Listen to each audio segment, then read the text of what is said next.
Usap-usapan kamakailan lang sa social media ang isang bakang ipinanganak na may dalawang ulo sa Taysan, Batangas.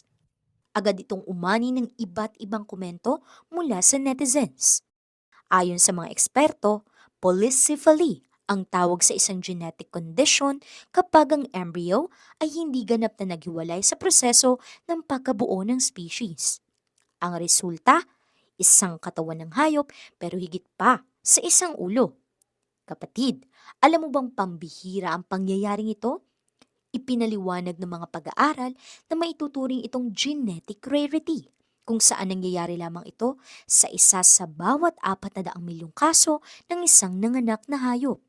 Kwento ng uploader, tumagal lamang ng halos isang araw ang buhay ng bisiro hanggang sa tuluyan na rin itong namatay kinabukasan. Para sa mga kakaibang content na kagaya nito, huwag kalimutan mag-follow at mag-subscribe sa social media pages ng News 5.